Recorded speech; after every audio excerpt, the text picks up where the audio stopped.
الحمد لله رب العالمين والصلاة والسلام على سيد المرسلين وعلى آله وأصحابه أجمعين. أما بعد فأعوذ بالله من الشيطان الرجيم. بسم الله الرحمن الرحيم. ومن أحسن قولا ممن دعا إلى الله وعمل صالحا وقال إنني من المسلمين. صدق الله العظيم. بزرگوں اور پیارے بھائیوں، ابھی پہلا کام ہمارا یہاں سننا ہے، تو کیسا سننا ہونا چاہیے؟ ہمارا سننا کیسے ہونا چاہیے؟ جب بات ہو گئی اور عمل کا نمبر آیا تو اپنے عمل کو اچھے سے اچھا بنا کر پیش کرتے ہیں. جیسے آدمی کی عادت ہے کہ وہ اپنی ضرورت کی چیزیں، اپنی راحت کی چیزیں اچھی سے اچھی بناتا ہے، اچھی سے اچھی اختیار کرتا ہے. کیوں؟ کہ وہ میری ضرورت کے لیے ہے، میری راحت کے لیے ہے. تو یہ تو اپنے کامیابی کے لیے ضرورت راحت سے بھی آگے ہے. اس لیے دین کی بات کو اچھے سے اچھے انداز سے سننا، اور پھر اس پر عمل کا نمبر آوے تو اچھے سے اچھا عمل کرنا. یہ سننے کے بارے میں ہدایت دی ہے کہ اس طریقے سے سننا ہو. اللہ کرے ہمیں اس کی توفیق ہو جائے کہ ہم اچھی طرح سنیں، اچھی طرح سمجھیں، اچھی طرح کریں. کیونکہ ہر عمل آدمی کا سرمایہ ہے. ہر عمل آدمی کا سرمایہ ہے، جیسے زمین جائیداد آدمی کا سرمایہ ہے کہ اس پر ہمارا گزارا ہوتا ہے، تو ایسے ہی ہر عمل جو ہے آدمی کا سرمایہ ہے، آدمی کی دولت ہے، آدمی کی نعمت ہے کہ اس عمل پر اس کی کامیابی اور ناکامی کا دار و مدار ہوگا. اس لیے اپنے عمل کو اچھے سے اچھا بنانے کی ہم کو رہبری کی گئی ہے. اگلی بات یہ ہے کہ نبی کریم صلی اللہ علیہ وسلم کی طرف سے ہم کو ایک پیغام ملا ہے. آپ پیغمبر ہیں، اس لیے اللہ کے پیغامات ہم تک پہنچاتے ہیں. آپ نے ہم کو یہ پیغام دیا ہے، فرمایا ان الدنیا خلقت لکم وانکم خلقتم للآخرہ، کہ دنیا کو اللہ نے تمہارے لیے پیدا کیا. ہاں، یہاں کا سونا، یہاں کی چاندی، یہاں کی زمین جائیداد کسی جنات کے لیے نہیں، کسی فرشتے کے لیے نہیں، آپ کے لیے. آپ کے لیے یہ انعام ہے کہ دنیا کی تمام نعمتیں اللہ نے آپ کے لیے پیدا کی. اور صرف پیدا ہی نہیں کی ہے بلکہ پیدا کر کے آپ کے کام میں لگایا ہے. اس کو تسخیر کہتے ہیں کہ آپ کے کام میں لگایا ہے. کوئی چیز آپ کے کام سے انکار نہیں کرے گی. جی ہاں، آپ کنواں کھودنا چاہے تو زمین منع کرے گی؟ نہیں کرے گی. جی ہاں، آپ سڑک بنانا چاہیں تو منع نہیں کرے گی. کھیت بنانا چاہیں تو زمین منع نہیں کرے گی. ہاں، آپ کی خدمت کے لیے ہے. سمندر میں سفر کریں، سمندر منع نہیں کرے گا. ہاں، بلکہ ایک کنارے سے دوسرے کنارے پر آپ پہنچ جائیں گے، کیونکہ سمندر کو بھی آپ کی خدمت کے لیے پابند کیا ہے.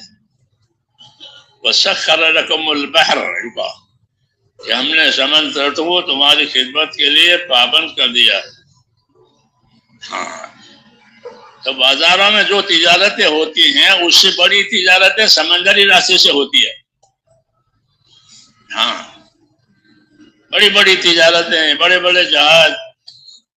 جی ہاں، کیونکہ سمندر کو اللہ نے آپ کے کام کے لیے پابند کر دیا ہے. یہ نعمتوں کا بیان ہے کہ ان سب چیزوں کو آپ کے کام میں لگایا ہے. تسخیر، آپ کے کام میں لگا دیا. اب سوال یہ ہے کہ ان سب چیزوں کو ہمارے کام میں لگایا تو ہم کس کام کے ہیں؟ یہ سوال پیدا ہوگا، یہ سب چیزیں تو ہمارے کام کے، ہم کس کام کے؟ تو اس کے لیے میرے بھائیوں ہماری رہبری کی گئی ہے کہ اللہ تعالیٰ نے ہم کو اپنی عبادت کے لیے پیدا کیا ہے، بس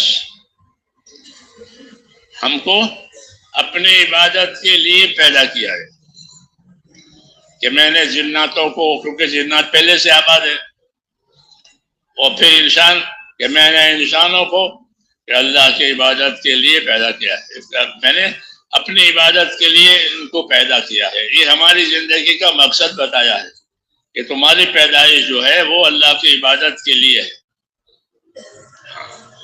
اور کسی کام کے لیے نہیں ہے، اور جتنے کام ہیں ان کاموں میں خدا آپ کا مددگار ہے اور اپنی نعمتوں کو بھی دیں گے اور حالات بھی بنائیں گے، نعمتیں بھی دیں گے اور آپ کے حالات بھی بنائیں گے، لیکن آپ کو عبادت کے لیے پیدا کیا ہے، اس سبب کو نہیں بھولنا ہے کہ ہم کو اللہ تعالیٰ نے اپنی عبادت اور بندگی کے لیے پیدا کیا ہے۔ ہمارا تعلق اللہ تعالیٰ سے عبادت اور بندگی کا ہے، اللہ کی کسی سے رشتہ داری نہیں ہے، وہ اکیلا ہے اپنی ذات سے فرد، اور سب کچھ اسی کا ہے، کسی کا کچھ نہیں ہے، سب کچھ اسی نے پیدا کیا ہے، اسی کا ہے، اور اسی کی قدرت ہے، اسی کی نعمتیں ہیں، کسی کا کچھ نہیں ہے۔ ہاں یہ الگ بات ہے کہ اللہ تعالیٰ نے اپنی نعمتوں کو اور اپنی نعمتوں کے دروازے ہمارے لیے کھول دیے ہیں، بے شمار نعمتیں ہم کو دی گئی ہے، ہم اس کو گن نہیں سکتے۔ تو ان نعمتوں میں ہمیں کیسا رہنا ہے؟ تو جناب رسول اللہ صلی اللہ علیہ وسلم نے ہماری رہبری کی ایک مسنون دعا ہے جو نماز کے بعد مانگی جاتی ہے، اس وہ دعا بھی ہے، وہ رہبری بھی ہے،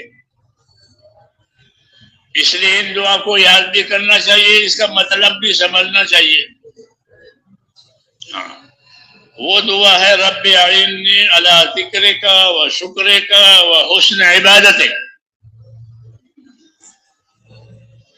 یہ یاد ہونی چاہیے۔ سلام پھیر کر کے 3 مرتبہ استغفار کرنا چاہیے، استغفر اللہ، کیونکہ یہ سنت ہے۔ عائشہ صدیقہ رضی اللہ تعالیٰ عنہ فرماتی تھی کہ آپ صلی اللہ علیہ وسلم جب سلام پھیرتے تھے تو سلام پھیرنے کے بعد کیا کرتے تھے؟ استغفر اللہ، استغفر اللہ، استغفر اللہ، یہ سنتیں ہیں، اس کو یاد بھی رکھنا ہے، اس کو کرنا بھی ہے۔ ہاں جس طرح اللہ کے راستے میں پھرنا ہے، اس طرح ان چیزوں کو لے کے پھرنا ہے۔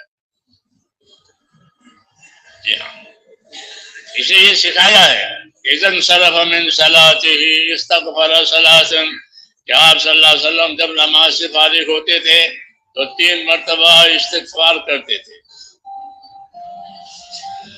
اور آگے کہ اللہ سے مانگتے تھے رب اعنی علی ذکرک و شکرک و حسن عبادتک۔ کیا مطلب ہے اس کا؟ اس کا مطلب یہ ہے کہ اللہ میری مدد فرما، کہ کس کام میں مدد چاہتے ہو؟ کہ میری مدد فرما تیرے ذکر کرنے پر اور تیرے شکر کرنے پر، اور اچھی سے اچھی طرح عبادت کر سکوں اس کام پر۔ 3 باتوں پر مدد مانگی ہے، 3 باتوں پر مدد مانگی ہے۔ اعنی علی ذکرک، پہلا کہ تو میری مدد فرما تیرے ذکر کرنے پر۔ ذکر کرنے کا کیا مطلب ہے؟ کہ ذکر کرنے کا مطلب اطاعت کرنے پر۔ ذکر کرنے کا کیا مطلب ہے؟ کہ میں تیری اطاعت کر سکوں، تیرے حکموں کی پابندی کر سکوں، اس بارے میں تو میری مدد فرما۔ جو ذاکر ہوگا وہ اللہ کا موتی اور پابند ہوگا، اس کو ذاکر کہتے ہیں. کہ ذاکر کون ہے؟ کہ جو اللہ کے حکموں کو لے کر کے اپنے آپ کو پابند کرے وہ اللہ کا ذاکر ہے. کلو مطیع ذاکر، کہ ہر آدمی جو اللہ کے اطاعت اور تابعداری میں ہے وہ اللہ کا ذاکر ہے.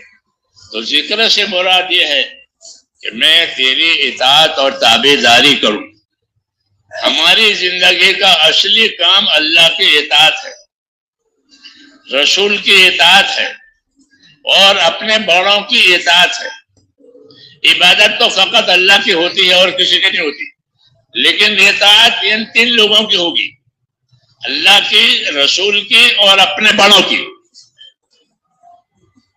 اطیعوا اللہ واطیعوا الرسول واولی الامر منکم. بات مانو اللہ کی، بات مانو اللہ کے رسول کی، بات مانو تمہارے بڑوں کی.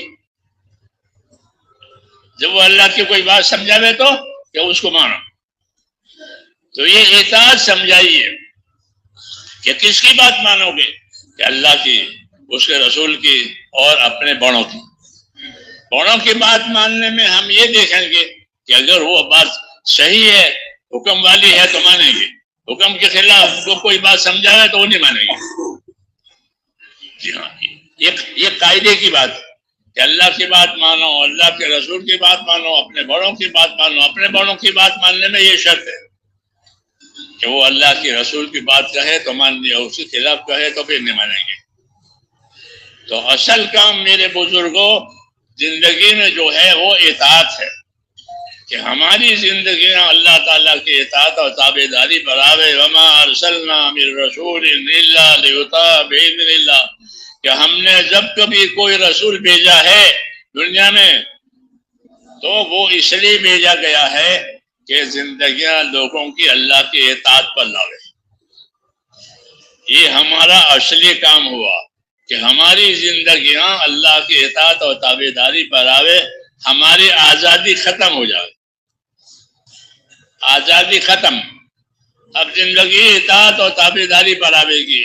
اپنے مال میں، اپنی جان میں، اپنے ہر چیز میں ہم اللہ کی اطاعت اور تابعداری میں زندگی گزارے. یہ ہماری زندگی کا اصلی اور صحیح کام ہے. اور اسی سے اللہ تعالیٰ دنیا کے حالات بھی بناویں گے اور آخرت کے حالات بھی بناویں گے.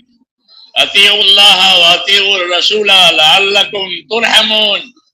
اطاعت کرو اللہ کی، اس کے رسول کی، تاکہ تم پر رحم ہو جائے. تو رحمت لانے کا راستہ کیا ہے؟ کہ اللہ کی رسول کی اطاعت کی جائے. تو اطاعت کا ایک فائدہ یہ ہوگا کہ حالات میں رحمتیں آوے گی. ہاں، حالات میں مصیبتیں نہیں آوے گی بلکہ حالات میں رحمتیں آوے گی. کیوں؟ کہ زندگیوں میں اطاعت ہے. دوسرا فائدہ اطاعت کا کیا ہوگا؟ کہ دوسرا فائدہ اطاعت کا یہ ہوگا کہ جس طرح رحمتیں آتی ہیں اطاعت کرنے کی وجہ سے انسانوں کو ان کے نفسوں میں ہدایت ملے گی. یہ ہدایت کے ساتھ زندگی گزاریں گے. ہاں، اپنی جان مال کو اللہ کے مرضی کے مطابق استعمال کریں گے، اپنی آخرت کو سامنے رکھ کر استعمال کریں گے. اس کو ہدایت کہتے ہیں کہ ہدایت کے ساتھ زندگی گزرے گی. یعنی جان کو، مال کو، اپنی طاقت کو اپنے اللہ کے حکموں کے مطابق سیکھ سمجھ کر اس کے مطابق استعمال کریں گے. اس کو ہدایت کہتے ہیں. تو یہ ایک دوسرا فائدہ اطاعت کا یہ ہوتا ہے کہ اگر زندگیاں اطاعت پر آئی تو اللہ تعالیٰ نفسوں کو ہدایت دیں گے. ہاں، پھر زندگی میں ہدایت آئے گی اور ہدایت کے بعد اللہ تعالیٰ کے انعامات ہیں. جی ہاں، اہدنا الصراط المستقیم صراط الذین انعمت علیہم پڑھتے ہیں قرآن پاک میں کہ یا اللہ ہم کو ہدایت دے سیدھے راستے کی. ہاں، ان لوگوں کا راستہ ہم کو سجا جن پر آپ نے انعامات کیے ہیں. تو ہدایت کے راستے میں اللہ تعالیٰ کے انعامات ہیں. جی ہاں، جن لوگوں نے ہدایت پر زندگیاں گزاری اللہ نے ان پر اپنے انعامات کیے ہیں. تو ہماری زندگی کا مقصد بھی یہی ہوتا ہے کہ زندگیاں اللہ کے اطاعت اور تابعداری پر آوے تاکہ اللہ کے انعامات کے ہم حقدار بنیں. جی ہاں، اور حالات کو اللہ تعالیٰ ہم اس کی وجہ سے صحیح کرے. اللہ نے اسباب بندوں کے قبضے میں دیے ہیں اور حالات کو اپنے قبضے میں رکھا ہے. اسباب آپ کے قبضے میں ہے، مال دولت زمین جائیداد یہ آپ کے قبضے میں ہے، اور حالات جو آئیں گے وہ اللہ کے قبضے میں ہے کہ زمین پر کیا حالات آئیں گے، زندگیوں میں کیا حالات آئیں گے، وہ اللہ نے کسی کے قبضے میں نہیں دیے ہیں. جیسے اب بچپنا کسی کے قبضے میں نہیں تھا، جوانی کسی کے قبضے میں نہیں ہے، بوڑھاپا کسی کے قبضے میں نہیں ہے. یہ تین حالات ہیں زندگی کے. جی ہاں، آدمی بچپنا گزار دیتا ہے، جوانی گزار دیتا ہے، بوڑھاپا گزار دیتا ہے. جی ہاں، یہ قبضے میں نہیں ہے. تو حالات کو اللہ نے اپنے قبضے میں رکھا ہے اور اسباب کو آپ کے قبضے میں دیا. اس زمین کا میں مالک ہوں، اس دکان کا میں مالک ہوں، یہ قبضے میں میرا قبضہ ہے. جی ہاں، تو اسباب بندوں کو دیے ہیں اور حالات اللہ نے اپنے قبضے میں رکھے. اس حکمت کی وجہ سے کیا کرنا ہے کہ اس حکمت کی وجہ سے ہر وقت اللہ کی طرف رجوع کرنا ہے، کیونکہ حالات اللہ کے ہاتھ میں ہے. اس لیے اللہ کی طرف رجوع کرو کہ جب اللہ کی طرف رجوع ہوں گے تو اللہ حالات صحیح لاویں گے. اللہ کی طرف رجوع نہیں ہوگا تو حالات صحیح نہیں ہوں گے. رسول صلی اللہ علیہ وسلم جب مدینہ منورہ پہنچے تھے تو آپ نے ان کے سامنے ایک بیان دیا تھا، پہلا بیان. میری بات سمجھ آ رہی نا؟ ہاں، یا بیٹھے بیٹھے سونا مت، کیونکہ یہ ہمارا سبق ہے، یہ ہمارا سبق ہے. سبق یاد بھی ہونا چاہیے، سبق سمجھنا بھی چاہیے. تو پہلے سمجھیں گے پھر یاد رکھیں گے، کسی کو بتائیں گے. تو جب مدینہ منورہ آپ کا جانا ہوا تو وہاں آپ نے لوگوں سے ایک خطاب فرمایا، ایک بات کی. پہلی بات ہے اور وہ ہم سب کو سمجھنے کی ہے، جی ہاں اپنانے کی بھی ہے. وہ کیا بات فرمائی تھی؟ وہ بات یہ فرمائی تھی کہ من اصلح ما بینہ وبین اللہ اصلح اللہ ما بینہ وبین خلقہ. یہ فرمایا کہ من اصلح ما بینہ وبین اللہ اصلح اللہ ما بینہ وبین خلقہ. ایک دستور سمجھایا آپ نے اپنی دعوت اور تبلیغ میں. لوگوں کو یہ دستور سمجھایا کہ جو لوگ اپنا اور خدا کا معاملہ ٹھیک کر لیں گے تو اللہ ان کا اور مخلوق والا معاملہ ٹھیک کر دے گا.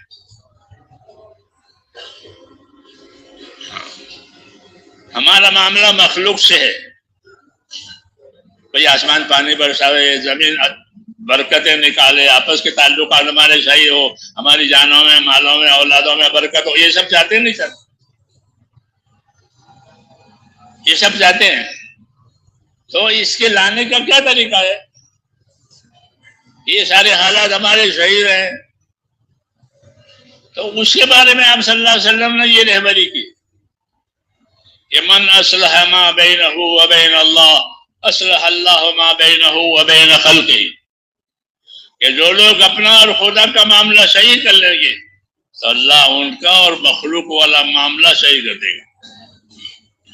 آسمانی حالات بھی اچھے ہو جائیں گے، زمینی حالات بھی اچھے ہو جائیں گے، آپس کے تعلقات بھی اچھے ہو جائیں گے، اسباب میں بھی برکت ہوگی، اولاد میں بھی برکت ہوگی. کیوں کہ اللہ سے معاملہ صحیح ہوا ہے. تو حالات کے بنانے کا یہ علاج بتایا ہے کہ دنیا کے حالات تمہاری چیزوں سے نہیں بنیں گے بلکہ اللہ کی قدرت سے بنیں گے. کسے بنیں گے؟ کہ اللہ کی قدرت سے تمہارے حالات بنیں گے. اب شرط یہ ہے کہ وہ قدرت تمہارے ساتھ ہو. قدرت تمہارے ساتھ ہو تو تمہارے حالات صحیح ہوں گے. قدرت تمہارے ساتھ نہیں ہے، قدرت خلاف ہے، کہ بھی حالات نہیں بنے گے. تو اللہ کی قدرت کو اللہ اپنے ساتھ کرنے کے لیے ہم کو اللہ تعالیٰ نے اپنا دین دیا ہے کہ جب تمہارے اندر دینداری آئے گی تو تمہارے حالات صحیح ہو جائیں گے، تمہیں برکتیں دی جائے گی. وَلَوْ أَنَّ أَهْلَ الْقُرَىٰ آمَنُوا وَاتَّقَوْا لَفَتَحْنَا عَلَيْهِمْ بَرَكَاتٍ مِّنَ السَّمَاءِ وَالْأَرْضِ. سمجھ میں آ رہی بات؟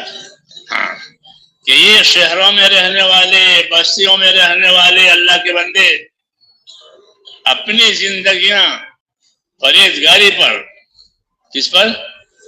پرہیزگاری پر، پابندی پر اپنی زندگیوں کو لاویں تو کیا دیں گے؟ کہ آسمان سے برکتیں دیں گے اور زمین سے بھی برکتیں دیں گے۔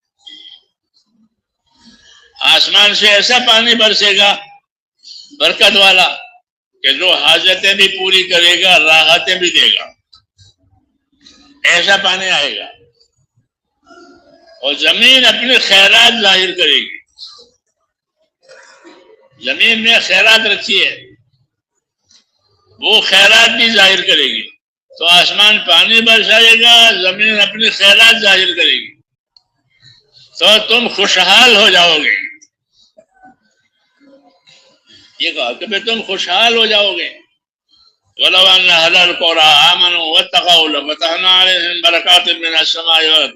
شہروں میں، بستیوں میں رہنے والے لوگ اپنی زندگیاں تقویٰ، پرہیزگاری پر اور اللہ کے اطاعت پر، نافرمانی سے بچ کر زندگیاں گزاریں تو ہم ان کو آسمانوں سے برکتیں دیں گے، یعنی وہ پانی آئے گا اور زمین اپنے خیرات ظاہر کرے گی۔ تو دنیا کے آسمان زمین سے نفع اٹھانے کا یہ راستہ بتایا کہ اپنی زندگیوں کو ایمان پر لاؤ، تقوی پر لاؤ۔ ایمان پر لانے کا کیا مطلب ہے؟ کہ ایمان پر لانے کا مطلب یہ ہے کہ اپنی زندگیوں کو اطاعت اور تابعداری پر لاؤ، اور تقوی پر لاؤ یعنی اپنے آپ کو نافرمانی اور معصیت سے بچاؤ۔ ایک مثبت ہے، ایک منفی ہے کہ اپنی زندگیوں کو ایمان پر لاؤ۔ ایمان کا تقاضا اطاعت ہے کہ ہم اللہ پر ایمان لائے، اس کا مطلب یہ ہے کہ اب زندگیاں اطاعت پر گزرے گی، تابعداری پر گزرے گی۔ صحابہ رضی اللہ تعالیٰ عنہم کی زندگی سے ہم کو اطاعت کا مسئلہ ملتا ہے کہ اللہ کی اطاعت ہونی چاہیے اور کیسے ہونی چاہیے۔ تو صحابہ کرام رضی اللہ تعالیٰ عنہم کے بارے میں یہ لکھا ہے کہ صحابہ کرام جب ایمان لائے اور اللہ رسول سے ان کا تعلق پیدا ہوا تو انہوں نے بعد والوں کو یہ بات بتائی۔ بعد والوں میں ہم بھی ہیں کہ بعد والوں کو یہ بات بتائی کہ ہم ایمان لائے اللہ پر، اس کے نبی پر، اور اتنا ہی نہیں بلکہ ایمان لا کر ہم نے اپنے نبی کے ہاتھ میں ہاتھ دے کر قول قرار کیا ہے۔ کیا کیا ہے؟ قول قرار، بیعت۔ نبی کے ہاتھ میں ہاتھ دے کر ہم نے نبی کے ساتھ یہ قول قرار کیا ہے۔ کہ کیا قول قرار کیا ہے؟ کہ بایعنا رسول اللہ صلی اللہ علیہ وسلم علی السمع والطاعہ۔ پہلی بات کہ ہم نے اللہ کے نبی کے ہاتھ میں ہاتھ دے کر کے یہ قول قرار کیا ہے، یہ ارادہ کیا ہے کہ آئندہ ہم آپ کی بات سنیں گے اور آپ کی بات مانیں گے۔ دونوں کام ہیں۔ پہلا کام سونا، یا سو گئے آپ؟ تو پہلا کام سونا۔ ہاں، کسی سے پہلے بات ہوتی ہے، ملنا جاتے ہیں تو پہلا کام سننا۔ کہ ہم نے نبی کے ہاتھ میں ہاتھ دے کر کے یہ بات کی ہے کہ ہم جناب کی بات سنیں گے، کیونکہ آپ اللہ کا پیغام لے کر آئے۔ ہاں، رسول کوئی اپنے تھوڑی چلاتا ہے، بلکہ اوپر سے جو بات آتی ہے وہ ہم تک پہنچاتے ہیں، ہم کو سکھاتے ہیں۔ اس لیے کہا کہ ہم نے نبی کے ہاتھ میں ہاتھ دے کر یہ قول قرار کیا ہے کہ ہم آپ کی بات سنیں گے۔ اس لیے سننا چاہیے۔ کیا ہونا چاہیے؟ سننا چاہیے، سمجھنا چاہیے کہ ہم آپ کی بات سنیں گے اور سن کر کے مانیں گے۔ سن کر کیا کریں گے؟ مانیں گے، عمل کریں گے۔ اتنا نہیں ہے بلکہ آگے ہے کہ آپ کی بات سنیں گے، آپ کی بات مانیں گے اللہ غریب بناوے تو غریب ہو کر بھی آپ کی بات مانیں گے کہ بھائی ہم تو میں غریب آدمی ہوں، میں نہیں کر سکتا ہوں، میں نہیں جا سکتا ہوں، کہ نہ ایسا نہیں۔ اللہ غریب بناوے تو بھی آپ کی بات مانیں گے۔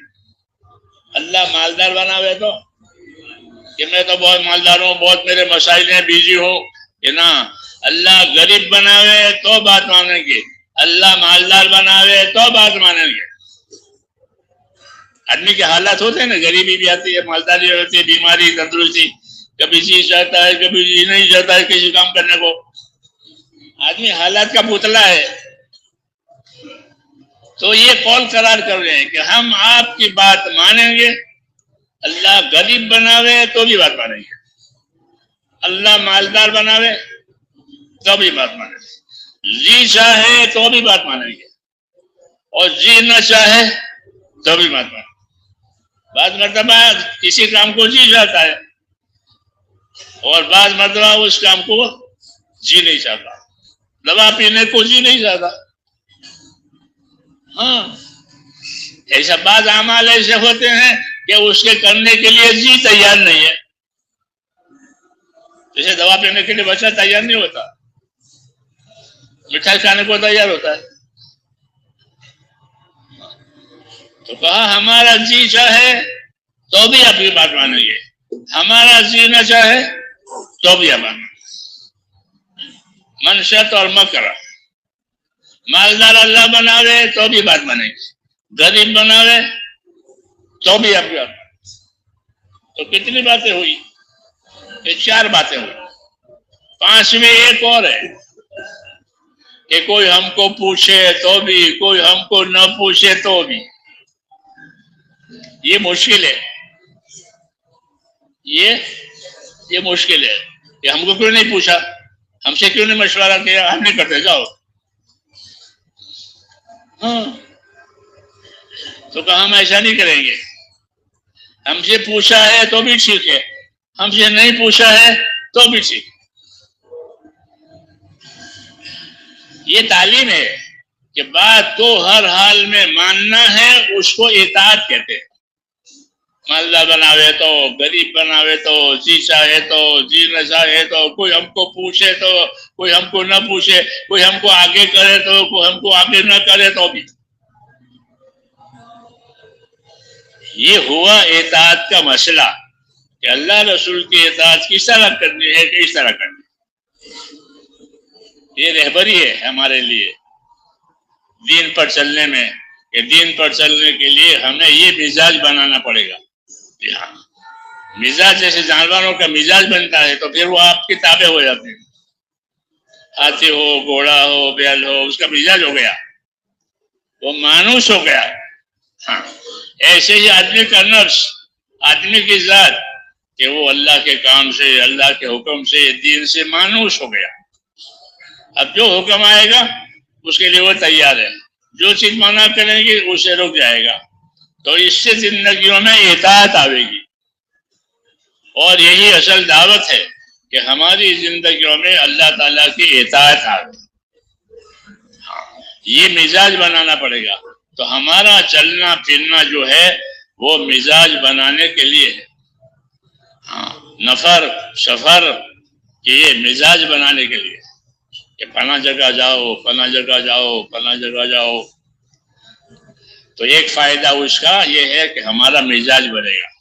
دوسرا فائدہ یہ ہے کہ جہاں جائیں گے وہاں والے ہم سے فائدہ اٹھائیں گے، ہماری بات سمجھیں گے، اور اگر وہ ہم سے زیادہ صلاحیت والے ہیں تو ہم ان سے فائدہ اٹھائیں گے، ان سے سیکھیں گے، ان سے پوچھیں گے، اور آپس کے تعلقات دینی بنیں گے۔ آپس کے تعلقات دینی بنیں گے کہ چل پھر کر کے آپس کے تعلقات کو دینی تعلق بناؤ، اپنے ذاتی تعلق نہیں بنانے، اللہ کے راستے میں پھر کر کے ذاتی تعلقات نہیں۔ پہلے شروع میں جب ہم جماعتوں میں جاتے تھے تو وہ بزرگ زمانے میں کہتے تھے کہ اپنے ذاتی تعلقات کسی سے مت کرو۔ کوئی تم سے تمہارا ایڈریس مانگے تو مرکز کا ایڈریس دو، اپنا ایڈریس مت دو۔ کیوں کہ تم اللہ کے کام کے لیے گئے ہو تو اللہ والی بات چلاؤ. تو آپ کا ایڈریس دو، کیونکہ ہم بستی نظام الدین ہمارا ایڈریس. جی ہاں، ہمارا کوئی ایڈریس نہیں ہے، ہمارا یہ ایڈریس ہے کہ اپنے مرکز کا ایڈریس دو کہ وہاں آؤ، وہاں دیکھو، وہاں ہم بھی ملیں گے، ہمارا کام بھی آپ کے سامنے آئے گا. ذاتی تعلقات نہیں پیدا کرنے، بلکہ تبلیغ میں ایسا پھرنا ہے جیسا آپ کہیں جا رہے تھے اور راستے میں نماز کا وقت آ گیا تو اور مسجد بھی آ گئی تو آپ کیا کریں گے؟ چلو نماز پڑھ لیں، نماز کا وقت ہے، نماز پڑھ لیں. اور ہمارا وضو بھی ہے. ہاں یہ بھی یاد رکھو کہ باوضو رہو. کیسے رہو؟ ہاں باوضو رہو. اس کا عادی بننا ہے. تقویٰ طہارت کے ساتھ تبلیغ میں پھریں، جنگلی انسانوں کی طرح سے نہیں، ہاں بلکہ تقویٰ طہارت کے ساتھ. جس کے ساتھ حاجی عبداللہ صاحب رحمۃ اللہ علیہ ان کو میں قصہ سنایا انہوں نے کہ ہمارے ایک بزرگ اور لکھنؤ کی طرف سے آ رہے تھے دہلی، تو راستے میں مسجد آ گئی اور ظہر کا وقت بھی ہو گیا کہ ظہر کا وقت بھی ہو گیا ہے، لبے سڑک مسجد بھی ہے تو نماز پڑھ لینی چاہیے. لیکن کوئی بندہ آ جاوے تو جماعت کریں، میں اکیلا ہوں، یہ سوچ رہے تھے. اتنے میں ایک بھائی جس کی شکل صورت اور گٹھڑی لکڑی کی سر پر، اور وہ آ رہے. جب وہ قریب آئے تو ان سے درخواست کی کہ مسجد بھی ہے، نماز کا وقت بھی ہے، ہم دو ہو گئے ہیں، آپ وضو کر لیں تو ہم دونوں نماز پڑھیں. ان کے سر پر گٹھڑیاں لکڑی. انہوں نے کہا میرا وضو تو ہے. کیا کہا؟ میرا وضو تو ہے، اور مسلمان تو بے وضو ہوتا نہیں. یہ بات، یہ طریقہ ہوتا ہے اپنا عمل بھی اور تبلیغ بھی. اپنا عمل دے کہ میرا وضو ہے، اور تبلیغ کیا کہ مسلمان بے وضو نہیں ہوتا، یعنی مسلمان کو باوضو رہنا چاہیے. یہ تبلیغ. اپنا عمل اور تبلیغ، اپنا عمل اور تبلیغ دو کام کرنے ہیں.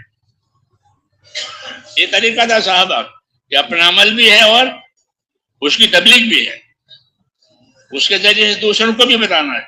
حضرت عمر رضی اللہ تعالیٰ عنہ پر وہ پارسی نے قاتلانہ حملہ کیا، وہ نماز پڑھا رہے تھے، وہ حملہ بہت زیادہ تھا، اس میں وہ بے ہوش ہو گئے، لوگ پریشان ہو گئے، اور صحابہ آتے تھے، خیر خیریت پوچھتے تھے، امیر المومنین کی کیا حالت ہے. اتنے میں ایک صحابی آئے مسور ابن مخرمہ، انہوں نے پوچھا امیر المومنین کا کیا حالت ہے؟ کہ امیر المومنین زخمی پڑے ہوئے ہیں، اس نے حملہ کیا ہے نماز میں، ہوش نہیں ہے. انہوں نے فرمایا کہ ان کو ہوش میں لاؤ. امیر المومنین کو ہوش میں لاؤ. اللہ ہوش میں کیسے لانا ہے؟ ہوش میں کیسے لانا ہے؟ کہ ہوش میں ان کو لاؤ نماز سے.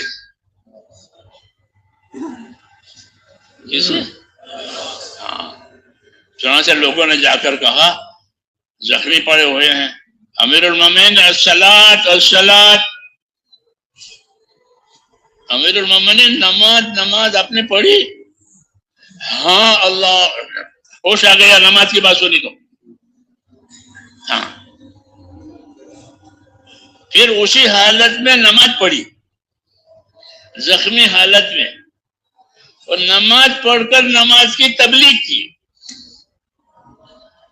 یہ طریقہ ہے. نماز پڑھ کر عمل بھی کرو، عمل کی تبلیغ بھی کرو، دونوں کرو. جی ہاں. کیا تبلیغ کی؟ نماز پڑھ کر کے یہ فرمایا کہ لا حظ فی الاسلام لمن ترک الصلاۃ. اس آدمی کا اسلام میں کوئی حصہ نہیں ہے، محروم ہے۔ کون؟ کہ جو نماز ترک کرے، جو نماز ترک کرے اس کا اسلام میں کوئی حصہ نہیں، وہ محروم ہے۔ یہ تبلیغ تھی کہ ہر مسلمان کو اپنے آپ کو جس طرح اسلام کا پابند ہے، اسلام میں نماز کا پابند، یہ تبلیغ تھی۔ تو یہ طریقہ ہوتا تھا بزرگوں کا کہ عمل بھی کرے اور عمل کی تبلیغ بھی کرے۔ یاد رکھو اس کو کہ ذکر کرو، ذکر کی تبلیغ کرو، علم سیکھو، اس کی تبلیغ کرو، خدمت کرو، اس کی تبلیغ کرو۔ ہاں، تو اس نے یہ کہا کہ میرا تو وضو ہے اور مسلمان تو بے وضو ہوتا نہیں ہے، اس لیے ہم بھی پھریں اللہ کے راستے میں، کام بھی کریں اور با وضو رہیں۔ کیا رہیں؟ ہاں، با وضو رہنا۔ ان اللہ یحب التوابین ویحب المتطہرین، کہ اللہ تعالی پسند کرتے ہیں ان بندوں کو جو اللہ کے سامنے توبہ کرتے ہیں۔ کیوں کہ سب بندے گنہگار ہیں، کون کہتا ہے میرے گناہ نہیں ہے؟ سارے کے سارے بندے، یا عبادی کلکم خطاؤن، اے میرے بندو تم سارے کے سارے گنہگار ہو۔ تو ہم تو گنہگار ہیں، تو گنہگار ہیں تو کیا کرنا چاہیے؟ یہ توبہ کرنا چاہیے، توبہ کرنا چاہیے، توبہ کرتے رہنا چاہیے، جی ہاں، تاکہ گناہوں سے نجات مل جائے اور اللہ کے اطاعت و تابعداری ہو جائے۔ کہ تم سارے کے سارے گنہگار ہو اور اچھے گنہگار وہ ہیں جو توبہ کریں۔ تو توبہ کرنے سے اندرون سے آدمی پاک ہو جاتا ہے اور وضو کرنے سے ظاہر سے پاک ہو جاتا ہے۔ اس لیے فرمایا ان اللہ یحب التوابین ویحب المتطہرین، کہ اللہ محبت کرتے ہیں توبہ کرنے والوں سے کہ وہ گناہوں سے پاک ہو جاتے ہیں۔ پھر اوپر کی پاکی یعنی وضو غسل جو کرتے ہیں ان سے بھی اللہ محبت کرتے ہیں، کیونکہ وہ اوپر کی پاکی ہے، اور توبہ کرنے سے اندر کی پاکی ہے۔ تو یہ سب سبق ہوتے ہیں زندگی گزارنے کے، کہ زندگیاں کیسے گزرے گی، کہ زندگی اللہ کے اطاعت پر گزرے گی، کہ باوضو رہیں گے، تقوی طہارت کے ساتھ اپنی زندگی گزاریں گے، یہ اللہ کا حق ہے۔ رسول صلی اللہ علیہ وسلم نے حضرت معاذ ابن جبل سے پوچھا ایک دن، میری بات سمجھ رہے ہیں؟ سو رہے ہیں؟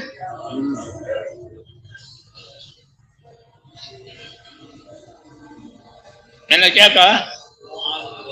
ہاں، یہ ہماری بات چیزوں نے وہ سبق ہے، جی ہاں۔ تو معاذ بن جبل رضی اللہ تعالیٰ عنہ سے حضور صلی اللہ علیہ وسلم نے پوچھا کہ معاذ تم جانتے ہو اللہ کا کیا حق ہے؟ یہ سوال کیا۔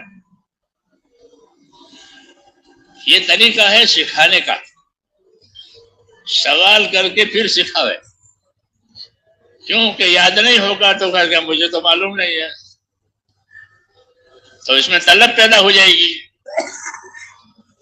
سوال کر کے بتانے سے سننے والے میں طلب پیدا ہوتی ہے، یہ طریقہ ہے۔ تو یہ پوچھا کہ معاذ تم کو معلوم ہے اللہ کا کیا حق ہے؟ حضرت کیا مجھ کو نہیں معلوم، آپ کو بھی نہیں معلوم ہے؟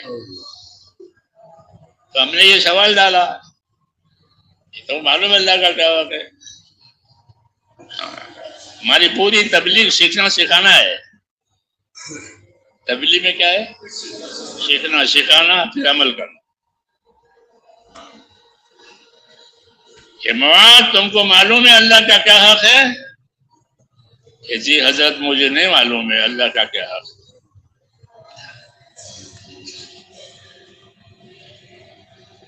اللہ کا حق، جی ہاں، یہ اس لیے ہے کہ یہ دنیا جو ہے وہ حقوق کی جگہ ہے۔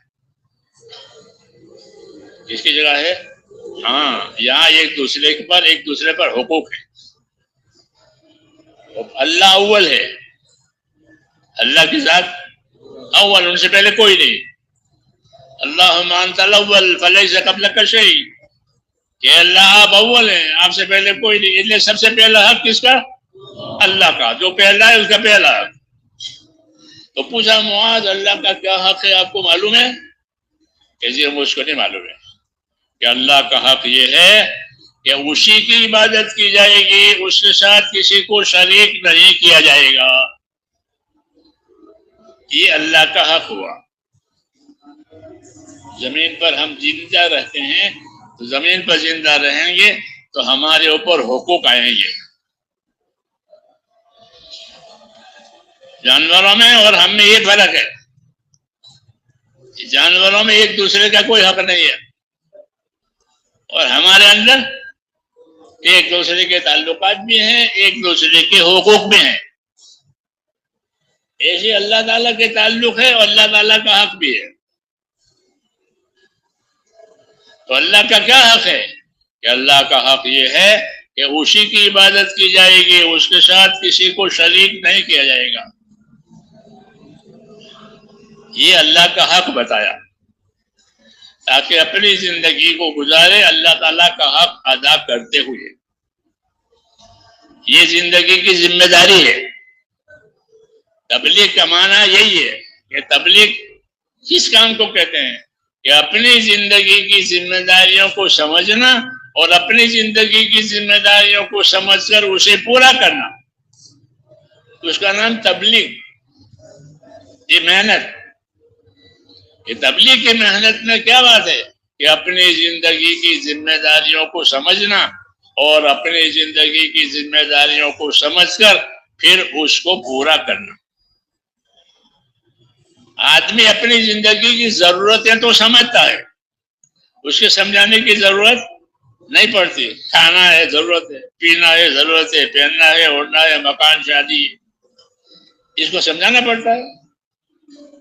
اس کو سمجھانا پڑتا ہے کہ نہیں، ہر آدمی سمجھتا ہے کہ اس کو کھانا ہے، پینا ہے، کپڑا ہے، مکان ہے، روزی. اس کو ضرورت کہتے ہیں. ضرورت سمجھانی نہیں پڑتی، اندر تقاضا ہوتا ہے. کوئی ضرورت ہوئی تو اندر تقاضا ہوا. ہر جاندار کو اس کی ضرورت محسوس ہوتی ہے. جی ہاں، جانور پانی پینے کے لیے میٹھے پانی پر جائے گا نہیں جائے گا؟ ہاں، کیوں؟ کہ اس کو ضرورت نہ، پیاسا ہو گیا. تو جاندار کو ضرورت محسوس ہوتی ہے، بتانے کی ضرورت نہیں پڑتی. جی پیاسا ہو گیا، بھوکا ہو گیا، بیمار ہو گیا، تو ضرورتیں بتانی نہیں پڑتی، لیکن جو مقصد ہے وہ بتانا پڑتا ہے کہ تمہاری زندگی کا کیا مقصد ہے، تم کو اللہ نے کیوں پیدا کیا ہے. اس لیے نبی ضرورتوں سے زیادہ بحث نہیں کرتے، لیکن جو زندگی کا مقصد ہے اس سے بحث کرتے ہیں کہ یاد رکھو تمہاری زندگی کا ایک مقصد ہے، تم کو ایک کام کے لیے پیدا کیا ہے. اس لیے میرے بھائیو، دعوت اور تبلیغ جو ہے وہ تو زندگی کے مقصد کو پانا اور اس مقصد میں کامیاب ہونا، یہ تبلیغ کا مقصد ہے. تو اللہ نے ہماری زندگی کا مقصد اپنی اطاعت اور اپنی عبادت کو قرار دیا ہے کہ تمہاری زندگی کا مقصد میری اطاعت ہے، میری عبادت ہے. وما خلقت الجن والانس الا لیعبدون، میں نے جناتوں کو اور انسانوں کو صرف اور صرف اپنی عبادت کے لیے پیدا کیا ہے. تو اگر زندگی عبادت پر پڑ گئی تو مقصد حاصل ہو گیا، اور زندگی عبادت پر نہیں پڑی بلکہ دوسری چیزوں پر پڑی تو اس کا مقصد فوت ہو گیا. اس کی زندگی کا مقصد فوت ہو گیا. اس لیے دعوت دی ہے نبیوں نے اللہ کی عبادت کی طرف. یا قوم اعبدوا اللہ ما لکم من الہ غیرہ. ہر نبی کی ایک ہی آواز ہوتی تھی، یا قوم اعبدوا اللہ، اے میری قوم ایک اللہ کی عبادت کرو، ایک اللہ کے بندے بنو. تمہارے لیے کوئی دوسرا کام بنانے والا خدا نہیں ہے، ایک ہی خدا ہے جو تمہارا کام بناوے گا. اس لیے تم اس کی عبادت کرو. تو یہ عبادت زندگی کا مقصد ہے. اس لیے حضور صلی اللہ علیہ وسلم نے معاذ سے پوچھا کہ جانتے ہو اللہ کا کیا حق ہے؟ تو میں نے کہی نا پہلی بات کہ اللہ کا حق یہ ہے کہ اسی کی عبادت کی جائے گی، اس کے ساتھ کسی کو شریک نہیں کیا جائے گا۔ تو یہ ہوئی دعوت بندوں کو اللہ کی طرف، کہ بندوں کو اللہ کی عبادت کی طرف بلاؤ تاکہ ان کا تعلق اللہ تعالیٰ سے صحیح ہو جائے۔ جب اللہ تعالیٰ سے تعلق صحیح ہو جائے گا تو سارے تعلقات صحیح ہو جائیں گے۔ اللہ سے تعلقات بگاڑا ہے تو سارے تعلقات بگڑ جائیں گے۔ یہ بنیاد ہے، اسی کو سمجھایا تھا حضور صلی اللہ علیہ وسلم نے، جو میں نے پہلے کہا تھا کہ من اصلح ما بینہ وبین اللہ اصلح اللہ ما بینہ وبین خلقہ، کہ جو لوگ اپنا اور خدا کا معاملہ صحیح کر لیں گے تو اللہ ان کا اور مخلوق والا معاملہ صحیح کر دے گا۔ آسمان ان کی موافقت میں ہوگا، زمین ان کی موافقت میں ہوگی، ان میں آپس میں محبتیں ہوگی، تعلقات صحیح ہوں گے۔ تو سارے حالات کا بننا اس پر ہے کہ اللہ سے تعلقات صحیح ہو جاوے۔ تو اللہ سے ہمارا تعلق میرے دوستوں اطاعت اور عبادت کا ہے۔ کس کا ہے؟ اطاعت اور عبادت۔ اس لیے کہ اللہ تعالیٰ نے ہم کو ایمان دیا ہے، ہم ایمان والے ہیں، اور ایمان کا تقاضا اطاعت۔ ایمان کا کیا تقاضا ہے؟ اللہ کی اطاعت کر کے زندگی گزارو۔ تو اللہ کی اطاعت کرنی ہے تو اللہ کی اطاعت کا علم حاصل کرو تاکہ تم کو پتہ چلے کہ اطاعت کیا چیز ہے اور اطاعت کیسی کرنی ہے۔ ہاں، اس لیے نبی ایمان کی دعوت بھی لے کر آتے ہیں اور اس کے ساتھ ساتھ نبی علم لے کر آتے ہیں۔ کیا لے کر آتے ہیں؟ علم لے کر آتے ہیں۔ وہ کوئی دنیا کی دوسری دولت لے کر نہیں آتے۔ ہاں، مال مرتبہ وہ نبیوں کے یہاں نہیں ہوتا کہ مال ملے گا پھر مرتبے والے بنیں گے۔ وہ یہاں ہے کہ نبی ایمان کی دعوت لے کر آئے گا، اور ایمان کا تقاضا اطاعت ہوتا ہے، اور اطاعت کے لیے علم لے کر آئے گا۔ تو آپ یہاں تیسرا نمبر ہے، وہ کیا ہے؟ علم و ذکر۔ یہ تیسرا نمبر، کلمہ نماز۔ تو کلمہ تو ہوا ایمان، نماز ہوئی عبادت۔ تو اس عبادت اور ایمان کو صحیح کرنے کے لیے کہ علم ہے۔ علم جو نہ سیکھے وہ جاہل ہے۔ تو کیا ہے؟ جاہل ہے۔ جہالت کی مثال ایسی ہے جیسے نابینا۔ کوئی آدمی نابینا ہے، بیچارے کو آنکھیں نہیں ہے، تو اس کو کوئی راستہ دکھائی نہیں دے گا، وہ ٹٹولے گا، پوچھے گا، نابینا ہے۔ ہاں، تو علم نہیں ہوگا تو وہ اپنے دین کے کاموں میں نابینا ہوگا، دنیا کے کاموں میں نہیں، دین کے کاموں میں نابینا ہوگا۔ ہاں، یعنی جاہل ہوگا۔ تو جہالت کا کیا نتیجہ ہے؟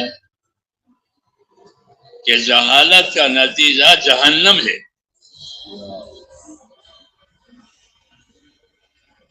جہالت کہاں لے جائے گی؟ کہ جہنم میں۔ ہاں، کہ جہالت جہنم میں لے جائے گی۔ ہم مدرسوں میں پڑھتے تھے تو چھوٹی چھوٹی کتابیں، لیکن بڑی بڑی باتیں اس میں ہوتی تھی۔ کتاب تو چھوٹی اور باتیں بڑی۔ تو ایک کتاب چھوٹی مدرسے میں پڑھاتے ہیں، اس کا نام ہے کریمہ۔ بہت سے لوگوں نے پڑھے ہوئے ہوں گے۔ تو کریمہ میں یہ شعر ہے کہ سر انجام جاہل جہنم بود، کہ جاہل دیکھو عاقبت کم بود۔ یہ نصیحت ہے اس میں کہ سر انجام جاہل جہنم بود، کہ جاہل دیکھو عاقبت کم بود۔ کہ جاہل کا نتیجہ جہنم ہے. کیوں کہ اس کے کاموں کے نتیجے اچھے نہیں ہوتے، وہ جاہل ہے. نہ کرنے کی کرے اور کرنے کی نہ کرے، جاہل ہے. اس لیے جہالت جہنم میں لے جاتی ہے. جہالت جہنم میں لے جاتی ہے. اس لیے نبی آتا ہے تو لوگوں کو جہالت میں سے نکالتا ہے. کس میں سے؟ تو وہ علم و ذکر جہالت کا علاج ہے. تیسرا نمبر ہوا نا. تو وہ جہالت کا علاج ہے. اس لیے ہماری شریعت میں، ہمارے دین میں، ہمارے نبی نے یہ فرمایا کہ دین کا علم سیکھنا ہر مسلمان مرد عورت پر فرض ہے. کہ دین کا علم سیکھو، تمہاری جو حالت ہو اس حالت کا علم سیکھو. سب کو مفتی بننا ضروری نہیں ہے، لیکن جو تمہاری حالت ہو اس حالت کا علم سیکھو. یہ مطلب ہے کہ مثلا نماز پڑھنے کی حالت ہے تو نماز کا علم تمہارے پاس ہونا چاہیے. اور تمہارے پاس مال ہے تو مال کے بارے میں خدا کا کیا حکم ہے وہ علم تمہارے پاس ہونا چاہیے. یہ مطلب ہے کہ جو جس حال میں ہو اس حال کا علم اس کے پاس ہو. جو جس حال میں ہو اس حال کا علم اس کے پاس ہو. جیسے آپ سفر کرو تو جہاں جانا ہے وہاں کا ٹکٹ آپ کے پاس ہو تو یہ آپ کا جانا صحیح ہے. کہ بھائی بمبئی جانا ہے تو بمبئی کا ٹکٹ، بمبئی کی گاڑی. بمبئی کی گاڑی نہیں ہے، بمبئی کا ٹکٹ نہیں، تو کیسے سفر کریں گے؟ ہے نہیں بات کہ جہاں جانا ہے وہاں کی گاڑی، وہاں کا ٹکٹ. تو یہ آدمی مقصد کو پہنچ جائے گا. اور وہاں کا ٹکٹ بھی نہیں ہے، وہاں کی گاڑی بھی نہیں کیا جائے گا. تو جو حالت ہو اس حالت کا علم آپ کے پاس ہو. یہ مطلب ہے تیسرے نمبر کا. کہ تیسرا نمبر ہمارے ہاں علم و ذکر ہے. تو آپ جس حال میں ہو اس حال کا علم پوچھو یا کتاب سے سیکھو. دونوں باتیں صحیح ہے. پوچھ کے کرو وہ بھی صحیح ہے، یاد کر کے کتابوں سے کرو وہ بھی صحیح ہے. نہیں تو زندگی جہالت پر چلی جائے گی. علم سیکھنا یعنی اپنے آپ کو جہالت سے بچانا، اور جہالت سے بچانا یعنی دوزخ سے بچانا. پھر اللہ نے علم کی دو قسمیں بنائی ہے. علم کی دو قسمیں، ایک فضائل کا علم، ایک مسائل کا علم. ایک فضائل کا علم، ایک مسائل کا علم. فضیلت کا علم ہر مسلمان کو جاننا ضروری ہے تاکہ وہ اپنے عمل کی فضیلت اور قیمت جانے. سمجھ میں نہیں بات؟ اگر فضیلت کا علم نہیں ہوگا تو عمل کرے گا اور عمل کی قیمت اس کو نہیں معلوم ہے. تو آپ نے کوئی ایسا بیپاری دیکھا ہے آپ کے شہروں میں کہ وہ کوئی آئٹم بیچتا ہے اور اس کی قیمت اور نفع اس کو نہیں معلوم ہے؟ ایسے دکاندار ہیں آپ کے یہاں کہ صابن کی ٹکیاں بیچے 1 درجن اور کیا قیمت ہے کیا نفع ہے کچھ خبر نہیں، بیچ رہا ہے. ایسے تاجر ہوتے ہیں؟ تو اب سنو، حضور صلی اللہ علیہ وسلم فرماتے ہیں کل الناس، کہ ہر آدمی، حدیث کا مفہوم ہے کہ ہر آدمی تاجر ہے. کل الناس بائع نفسہ موبقھا او موتقھا، کہ ہر آدمی اپنی زندگی میں تاجر ہے. یہ کہہ رہے ہیں تو آپ سب تاجر ہو. 100% انسان تاجر ہے.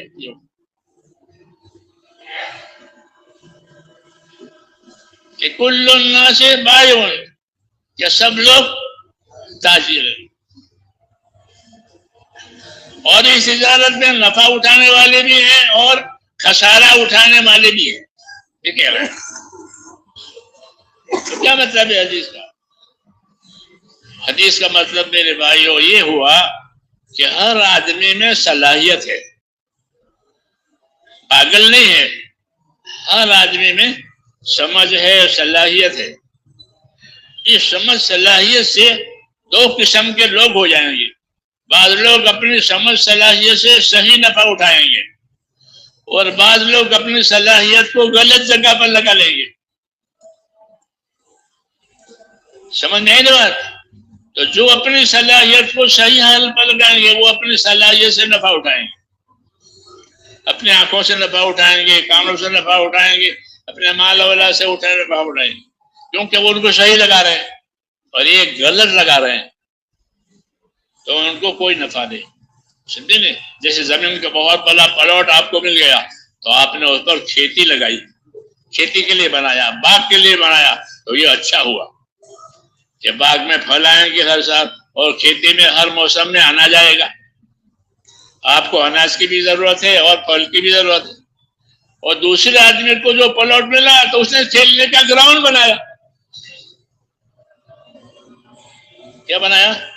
کہ میرا یہ پلاٹ لوگوں کا کھیلنے کے لیے ہے. تو اس کو کیا ملے گا؟ کچھ نہیں. اس نے اپنی زندگی کو کھیل بنایا. الذین اتخذوا دینہم لہوا ولعبا، کہ انہوں نے اپنی زندگی کو بجائے دین کے کھیل بنا دیا. تو پلاٹ ملا تھا تو کھیل بنایا، گراؤنڈ بنایا تو لوگ کھیلیں گے.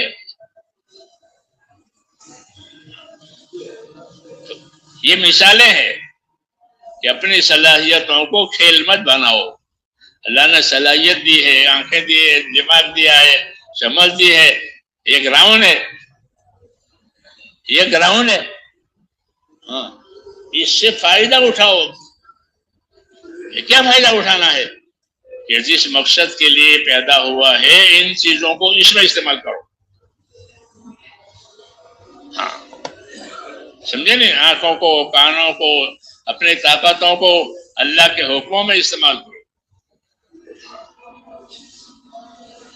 تو اس کا نفع آئے گا، نہیں تو وہ کھیل بن جائے گا.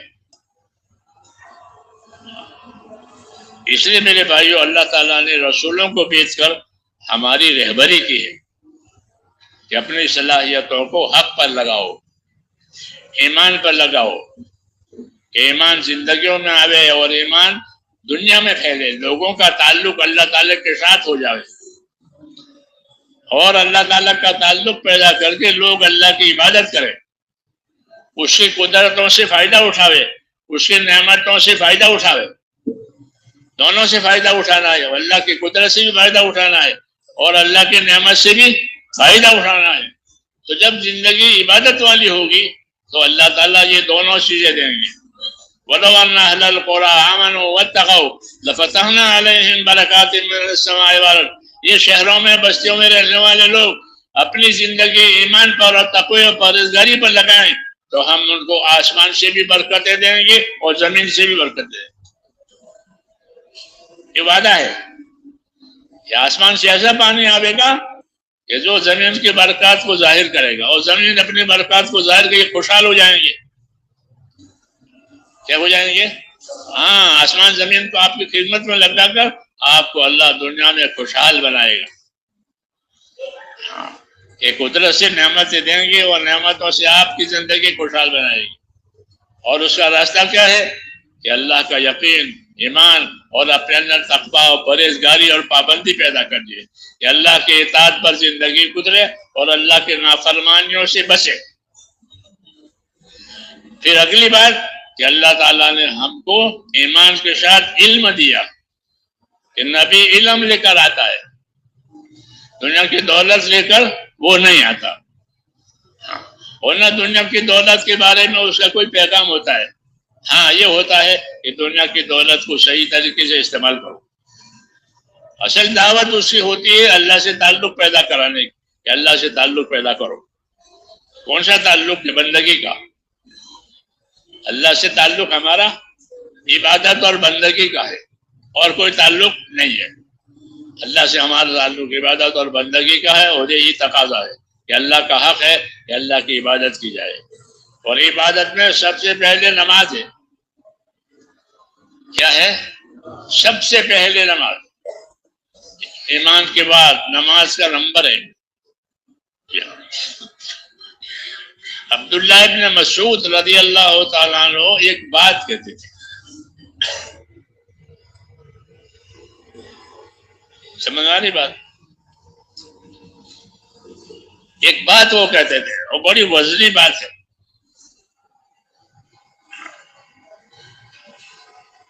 آپ کو بھی سنائیں گے۔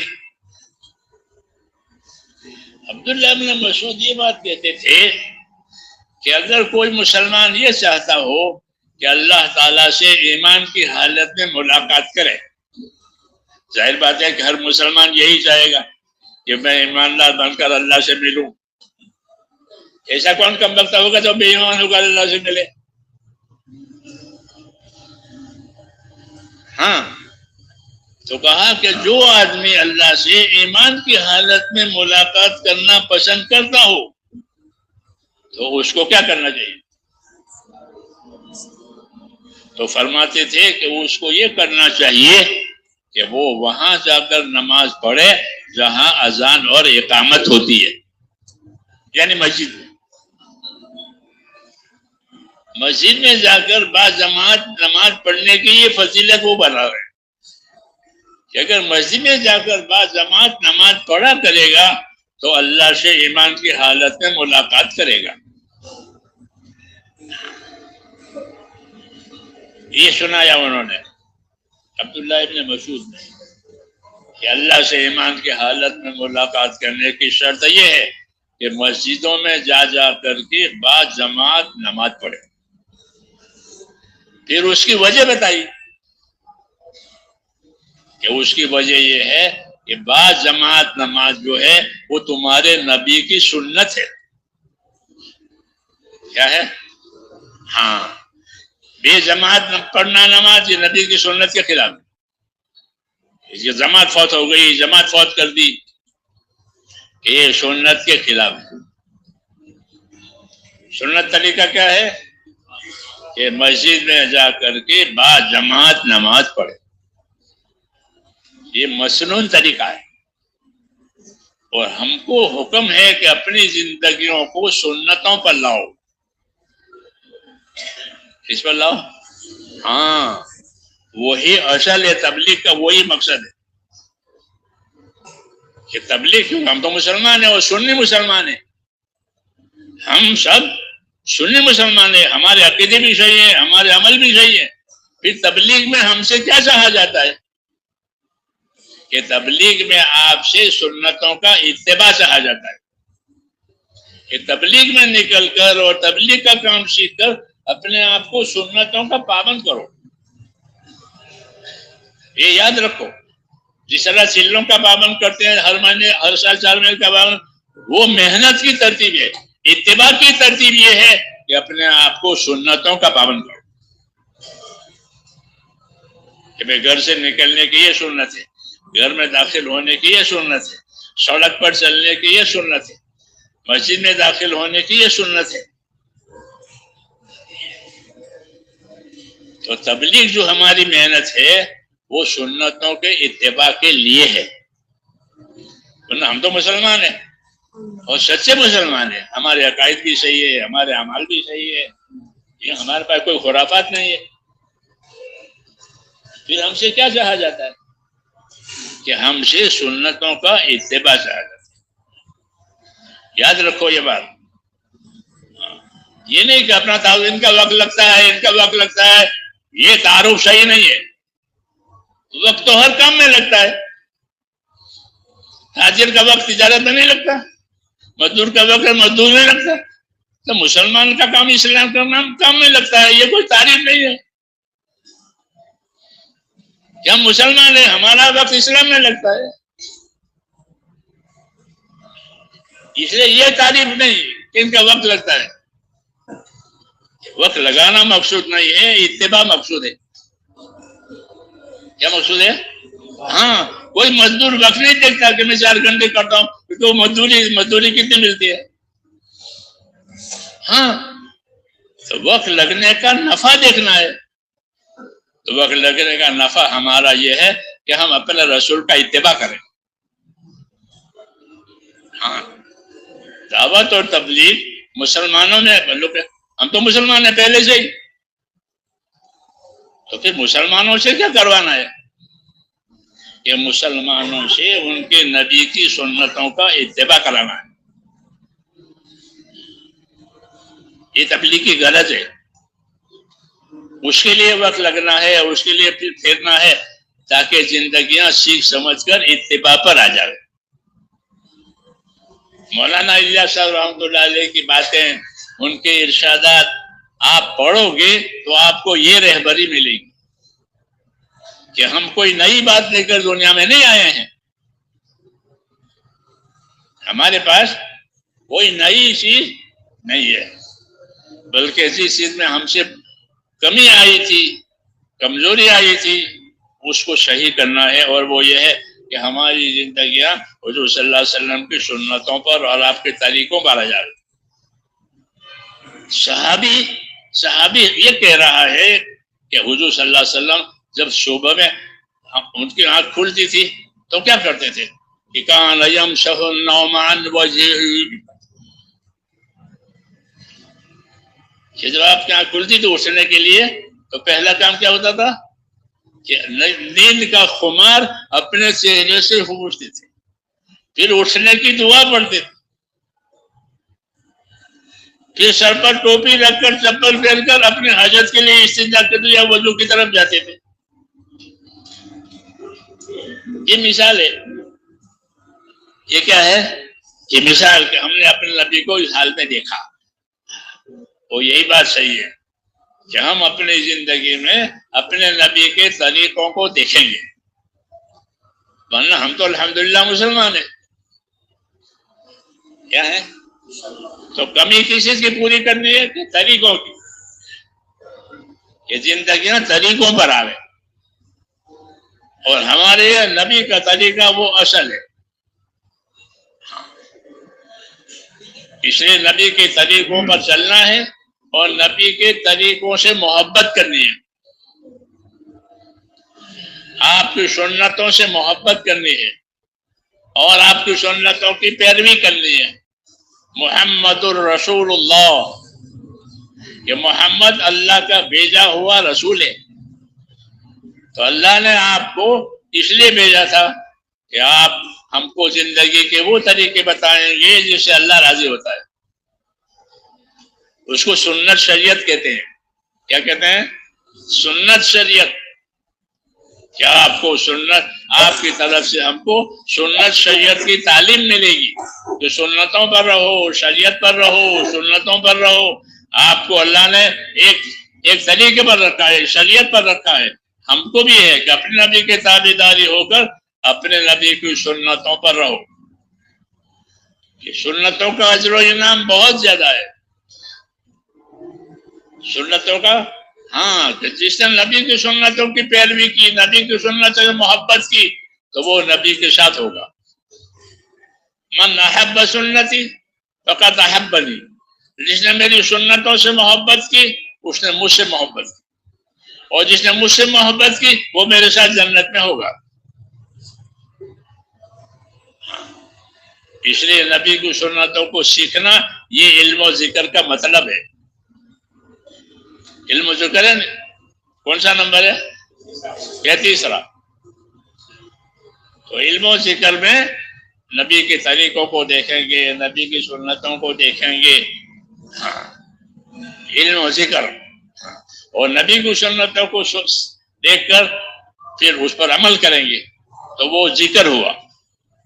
نبی کی سنتوں کا علم اور پھر اس کا ذکر، یعنی اس پر عمل. جو حال ہو اس حال میں دیکھیں گے کہ یہاں نبی کا کیا طریقہ ہے، سفر میں، حضر میں کیا طریقہ ہے، نماز میں کیا سنت طریقے ہیں. جی ہاں، رکوع کرنے کا کیا سنت طریقہ، سجدہ کرنے کا کیا سنت طریقہ. ہر کام میں اللہ نے ہم کو یہ نعمت دی ہے کہ آپ کے کاموں میں نبی کے طریقے آئیں گے۔ اس لیے علم و ذکر کا مطلب یہ ہے کہ زندگی کے ہر کام میں اللہ کا حکم دیکھا جائے گا اور نبی کا طریقہ دیکھا جائے گا۔ اس کو مسلم کہتے ہیں۔ کیا کہتے ہیں؟ مسلم۔ کہ مسلم جو ہوتا ہے وہ حکم کو بھی دیکھتا ہے اور حکم پورا کرنے کے لیے طریقہ سیکھتا ہے۔ اس لیے ہماری دعوت اور تبلیغ جو ہے ایک چلتا پھرتا مدرسہ ہے۔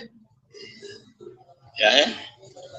ہاں، وہ چلتا پھرتا مدرسہ ہونے کا مطلب یہ ہے کہ جہاں جاؤ اگر آپ سے زیادہ جاننے والے لوگ ہیں تو ان سے سیکھو، ان سے پوچھو، اور آپ سے کم جاننے والے ہیں تو ان کو سکھاؤ، ان کو بتاؤ۔ یہ اس امت کا کام ہے، سیکھنا، سکھانا، عمل کرنا۔ اس کو اطاعت کہتے ہیں۔ اس کو کیا کہتے ہیں؟ جیسے میں نے بھی کہا کہ اللہ نے ہم کو اپنے اطاعت کے لیے پیدا کیا ہے۔ ہاں، کہ ہم جہاں جائیں اطاعت کے حد میں رہ کر کے کام کریں۔ تجارت کریں تو تجارت اطاعت کے ساتھ ہو، زمینداری کریں تو اطاعت کے ساتھ ہو، کیونکہ حضور صلی اللہ علیہ وسلم کو ہر شعبے کا علم دیا ہے کہ کھیتی کا کیا دین ہے، مزدوری کا کیا دین ہے، عہدوں کا کیا دین ہے، زمینداری کا کیا دین ہے، یہ آپ کو دکھایا گیا ہے۔ ہاں، اس کو علم و ذکر کہتے ہیں کہ آپ صلی اللہ علیہ وسلم کو اللہ نے علم و ذکر دیا ہے۔ زندگی کے 4 شعبے ہیں، زمینداری اور تجارت، عہدے داری اور مزدوری۔ یہ 4 روزگار کے لیے، ان چاروں کا آپ کو علم دیا ہے۔ مزدوری کا کیا دین ہے، عہدے داری کا کیا دین ہے، زمینداری کا کیا دین ہے۔ تو ہر شعبے کا آپ کو علم دیا گیا ہے۔ اس لیے آپ نے سب کو اللہ کی طرف بلایا، میرے پاس آؤ، میں تم کو یہ علم دوں گا۔ تو تمہاری تجارت کہ تم اللہ کی اپنی تجارت سے اللہ کو راضی کر لو گے۔ تمہاری مزدوری کہ تمہاری مزدوری سے اللہ راضی ہو جائے گا۔ تمہاری عہدے داری کہ تمہاری عہدے داری سے اللہ راضی ہو جائے گا۔ تمہاری زمینداری کہ تمہاری زمینداری سے اللہ راضی ہو جائے گا۔ میں تمہیں ایسا طریقہ دیتا ہوں تاکہ ہر کوئی اپنے شعبے میں اللہ کو راضی کر کے اطاعت کے ساتھ زندگی گزارے۔ یہ مقصد ہے آپ صلی اللہ علیہ وسلم کے آنے کا، کہ ہر شعبے میں اللہ کا دین آئے۔ مولانا محمد یوسف صاحب رحمۃ اللہ علیہ فرماتے تھے کہ ہمارے دین میں ہر شعبے کے فضائل ہیں، ہر شعبے کے مسائل ہیں۔ تجارت کی کیا فضیلت ہے، زمینداری کی کیا فضیلت ہے، مزدوری کی کیا فضیلت ہے، عہدے داری کی کیا فضیلت ہے۔ تو ہر شعبے کی فضیلتیں ہیں کہ میں زمینداری کی کیا فضیلت، زمیندار ہے۔ تو عبداللہ ابن عباس فرماتے تھے کہ کھڑی کھیتی تسبیح پڑھتی ہے۔ مثال دے رہا ہوں کہ آپ نے کھیتی کھڑی کی ہے تو کھڑی کھیتی تسبیح پڑھتی ہے اور اس کا ثواب کھیتی والے کو ملتا ہے، تسبیح کا ثواب۔ ہم کہتے ہیں صبح شام اپنی تسبیح پوری کرو، ہمارے ساتھی کہتے ہیں ہاں، تو صبح شام آپ اپنی تسبیح پوری کرتے ہیں۔ آپ کی کھیتی بھی تسبیح پڑتی ہے اور اس کا ثواب کھیتی والے کو ملتا ہے۔ کہ اس نے گنا کی کھیتی کھڑی کی ہے، وہ گنا تسبیح پڑتی ہے، وہ ثواب کس کو ملے گا؟ کھیتی والے کو۔ یہ کھیتی کی فضیلت ہے۔ جی ہاں، فضائل۔ اس میں چوروں نے چوری کر لی، گنا توڑ کے لے گئے، ہوتا ہے نہیں کہ چور تو چوری کر کے لے گیا لیکن آپ کو صدقے کا ثواب ملے گا۔ چور وہ تو چوری کر کے لے گیا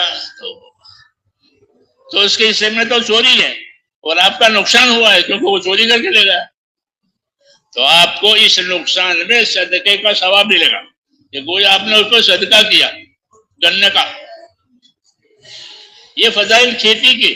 جیسے ذکر کے فضائل آپ کہیں قرآن پڑھنے کے فضائل ہو رہے ہیں، تو کھیتی کے فضائل ہیں. یہ چور نے چوری کی اس میں وبال ہے اس کے لیے، تو آپ کو کیا آپ کو اس نقصان کا ثواب ملے گا. جانوروں نے چل لیا کہ اس کا بھی آپ کو ثواب ملے گا. جانور چل گئے جو نقصان ہوگا اس کا ثواب ملے گا، اور صحیح سلامت ہوگا تو مال گھر میں آئے گا. صحیح سلامت رہا تو گھر میں مال آئے گا کھیتی کا. ہاں تو مال بھی آوے ثواب بھی آوے. ہاں یہ ایمان کی برکت کہلاتی ہے کہ اللہ نے ہم کو ایمان دیا تھا، اس کی یہ برکت ہے. ہاں کہ ہمارے مال بھی گھر میں آئے گا، اور مال پر کوشش آئے گی تو اس کا ثواب بھی ملے گا. یہ کھیتی کے فضائل کی مثال میں نے دی ہے. اس لیے فضائل کا علم یاد ہوگا تو ایمان تازہ رہے گا. کیا رہے گا کہ مجھے اللہ اس پر یہ دے گا، مجھے اللہ اس پر یہ دے گا، مجھے اللہ. جیسے ویپاری ہر آئٹم بیچتا ہے تو خوش ہے کہ چلو یہ آئٹم بک گئی، اس پر اتنا ملا ہے، اصل قیمت اتنی تھی اور نفع اتنا آیا. جی ہاں، تو ایسا مسلمان کہ ہر مسلمان تاجر ہے. ہر مسلمان تاجر ہے کہ وہ اپنی صلاحیت لگائے گا اور اللہ سے نفع کمائے گا. ہاں اس لیے میرے بھائیوں دین سیکھنا ضروری ہے. کیا سیکھنا ضروری ہے؟ کہ دین سیکھو. کہ دین سیکھو تو دنیا کو بھی پہچانو گے، اپنا نفع نقصان بھی پہچانو گے، اور آخرت کو بھی پہچانو گے. اصل ہے آخرت. اصل کیا ہے؟ حدیث پاک میں ہے ان الدنیا خلقت لکم وانکم خلقتم للآخرہ، کہ دنیا کو تو اللہ نے تمہارے لیے پیدا کیا ہے. کسی جنات کے لیے، کسی فرشتے کے لیے نہیں، دنیا آپ کے لیے. لیکن تم کو آخرت کے لیے پیدا کیا ہے. تو آخرت کے پیدا کرنے میں دو مطلب ہے. اس بات کے دو مطلب ہے کہ تم کو آخرت کے لیے پیدا کیا ہے، یہ لہذا یہاں رہنے نہیں دیں گے، یہاں رہنے نہیں کے لیے جائیں گے آخرت میں. ایک مطلب یہ ہے کہ تمہارا قیام یہاں ہمیشہ کا نہیں ہے، تم کو آخرت میں لے جائیں گے. دوسرا مطلب یہ ہے کہ تم کو آخرت کے لیے پیدا کیا ہے، اس لیے دنیا میں رہ کر آخرت بناؤ. دنیا میں رہ کر آخرت بناؤ. ہاں یہ حکم ہے یہ کہ وابتغِ فیما آتاک اللہ الدار الآخرہ ولا تنس نصیبک من الدنیا. کہ دنیا میں اللہ تعالیٰ نے تم کو پیدا کیا ہے تو دنیا میں رہ کر اپنی آخرت کا حصہ تیار کرو.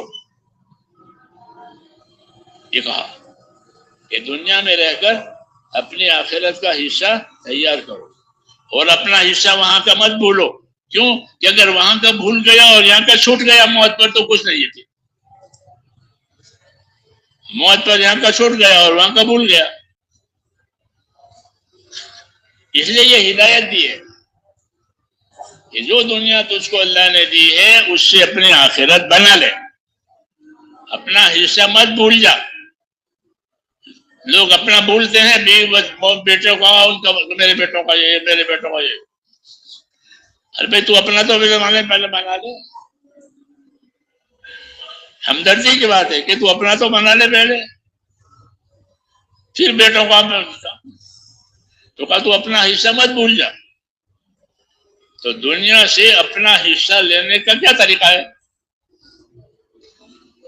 کہ دنیا سے اپنا حصہ لینے کا طریقہ یہ ہے کہ اپنی دنیا کو دین میں استعمال کرو. جس میں کہ اپنی دنیا کو دین میں استعمال کرو. جب دین میں دنیا استعمال ہوگی تو وہ دین کے ساتھ آخرت میں جائے گی.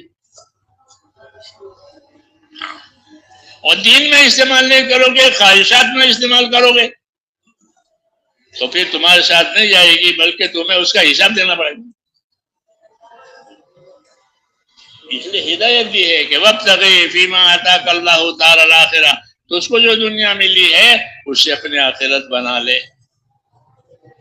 تو آخرت بنانے کے لیے ہم کو دین دیا ہے کہ جب ہماری دنیا آخرت دین پر استعمال ہوگی، ہماری فرصت دین پر لگے گی، ہماری صلاحیت دین پر لگے گی، ہمارا مال اولاد ہم دین پر لگے، تو یہ ہمارا نفع ہوا۔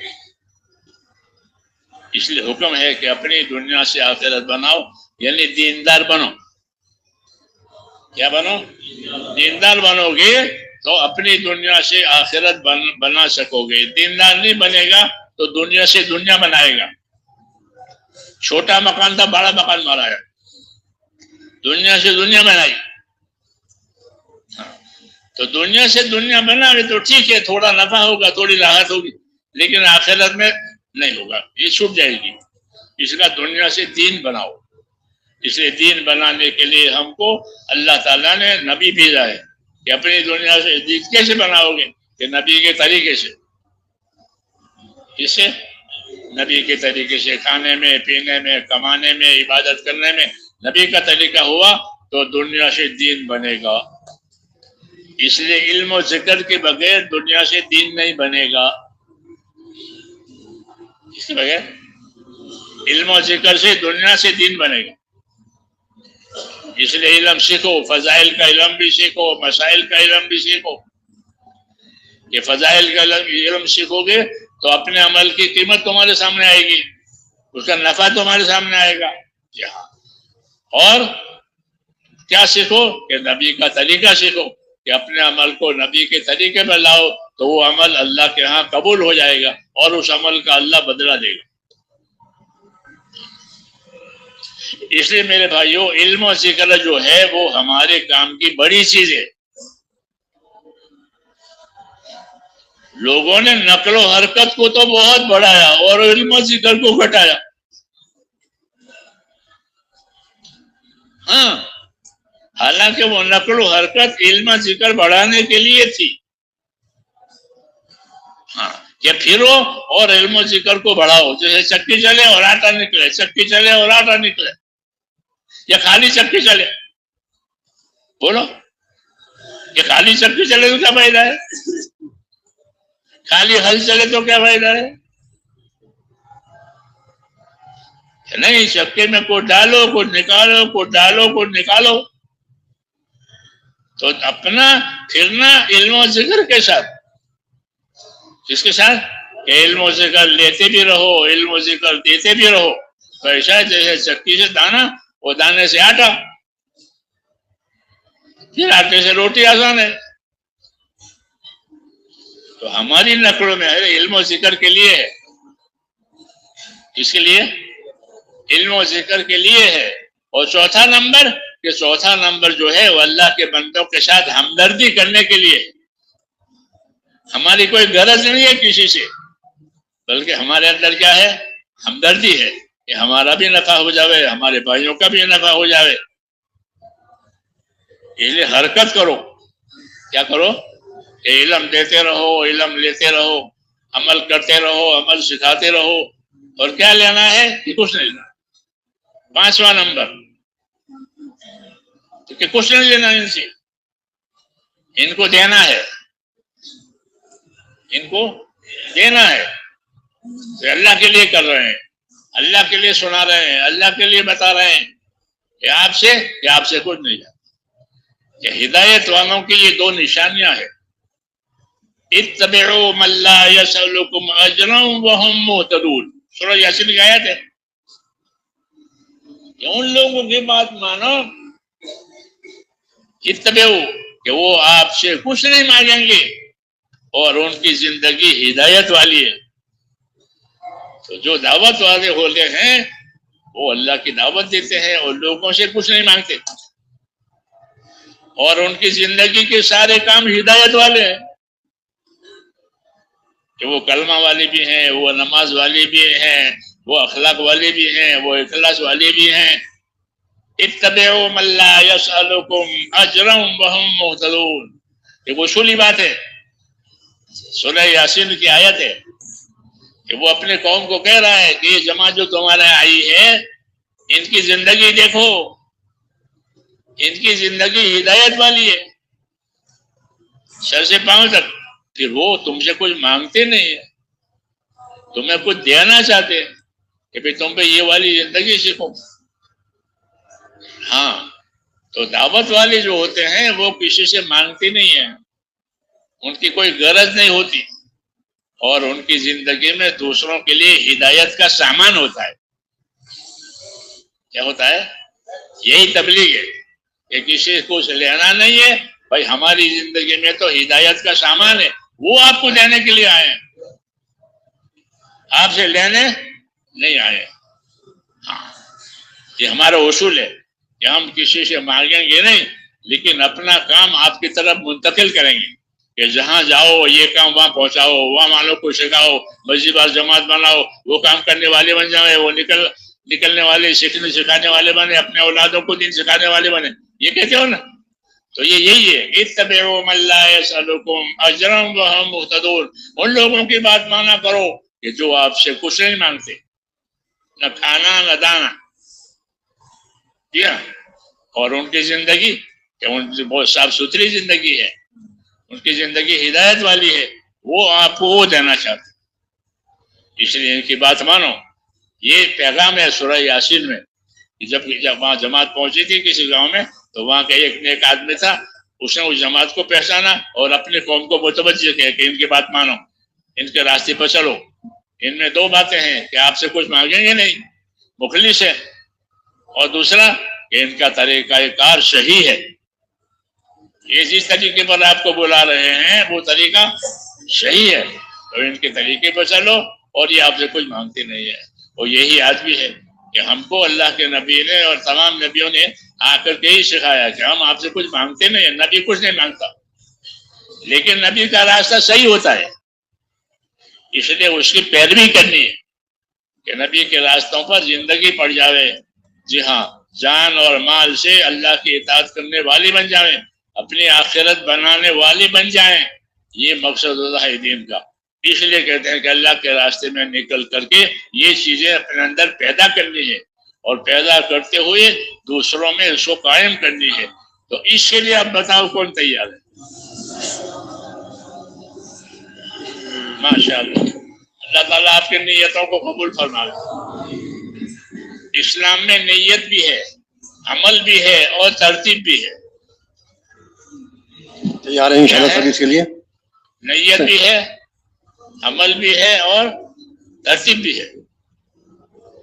ہاں تو اس سے بات صحیح ہوگی کہ نماز کی نیت بھی ہے، نماز کا عمل بھی ہے، اور نماز کی ترتیب بھی ہے. کہ ترتیب کیا ہے؟ کہ پہلے قیام ہوگا، پھر رکوع ہوگا، پھر سجدہ ہوگا، پھر قاعدہ ہوگا. یہ 4 ارکان کی ترتیب ہے.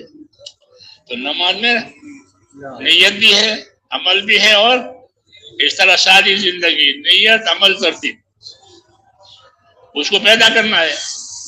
تو اللہ نے ہم کو اسی لیے کام دیا. اب بتاؤ. ٹھیک ہے سر، تیار ہے انشاءاللہ جی. ہاں ماشاءاللہ، اللہ ہمارے بڑوں کی زندگی برکت بھائی. تشریف رکھے، بیٹھیے بھائی، کھڑے نہ کوئی بھائی نہ کھڑا بھائی، تشریف رکھے. ابھی اعلانات کرنے ہیں اطمینان سے، آپ تشریف رکھے، تشریف رکھے. اللہ ہمارے بڑوں کی زندگی برکت دیجیے. توجہ فرمائے، توجہ فرمائے. حضرت کو جانے دو، حضرت کو تشریف جانے دو. آپ حضرت تشریف رکھے، کھڑے نہ